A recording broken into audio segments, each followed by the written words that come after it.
Road கடை காளான் அதை முட்டைக்கோஸை வச்சு எப்படி செய்கிறதுன்னு இன்றைக்கி நம்ம பார்க்க போகிறோம். கோஸு 1 கப் அளவுக்கு maida, 1 tablespoon cornflour, 1 tablespoon garam masala, 1 tablespoon Kashmiri chilli powder, உப்பு.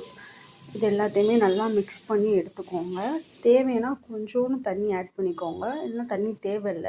இப்போது இதை எண்ணெயில் போட்டு பொரிச்சு எடுக்க போகிறோம். அதுக்கு கடாயை காய வச்சு எண்ணெய் ஊற்றிக்கோங்க. எண்ணெய் நல்லா காஞ்சி வரட்டும். எண்ணெய் நல்லா காஞ்சிருச்சு. இந்த ஸ்டேஜில் நம்ம மிக்ஸ் பண்ணி வச்சுருக்க காளானை பொரிச்சு எடுத்துக்க போகிறோம்.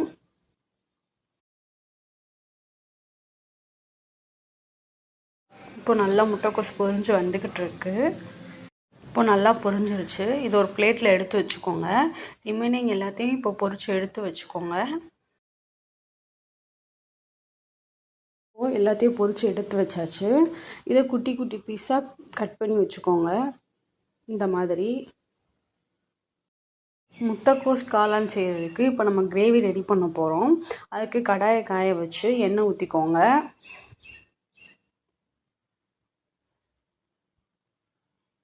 எண்ணெய் நல்லா காஞ்சோன்னே வெங்காயம் சேர்த்துக்கோங்க. வெங்காயம் நல்லா வதங்கட்டும். இப்போ வெங்காயம் நல்லா வதங்கி வந்துக்கிட்டு இருக்கு. இந்த ஸ்டேஜில் பச்சை மிளகா, கருவேப்பிலை சேர்த்துக்கோங்க. நான் 3 தக்காளி அரைச்சி வச்சு எடுத்து வச்சுருக்கேன். இதை அந்த வெங்காயத்தோடு ஆட் பண்ணிக்கோங்க. பச்சை வாசனை போகிற வரைக்கும் நல்லா வதக்கி விட்டுக்கோங்க. இந்த மாதிரி இப்போ தக்காளி நல்லா வதங்கி வந்துருச்சு. நான் பைண்டிங்காக கார்ன்ஃப்ளவரை தண்ணி ஊற்றி கலந்து வச்சுருக்கேன்.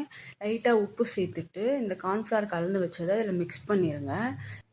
இப்போது மசாலா சேர்க்க போகிறேன். 1 tablespoon red chilli powder, 1 tablespoon garam masala, 1 tablespoon மல்லிப்பொடி. இது எல்லாத்தையும் சேர்த்து பச்சை வாசனை போகிற வரைக்கும் நல்லா மிக்ஸ் பண்ணுங்கள். இப்போ நல்லா மிக்ஸ் ஆகி வந்துச்சு. இந்த ஸ்டேஜில் கொஞ்சமாக தண்ணி ஆட் பண்ணியிருக்கேன். தண்ணி ஆட் பண்ணி நல்லா கொதிச்சு வரட்டும். இப்போ நல்லா கொதிச்சு வந்துருச்சு. இப்போ கிரேவி ரெடி. நம்ம குட்டி குட்டியாக முட்டைக்கோஸை கட் பண்ணி வச்சுருக்கோம் இல்லையா, அதை இதில் சேர்த்து நல்லா கிண்டி விடுங்க.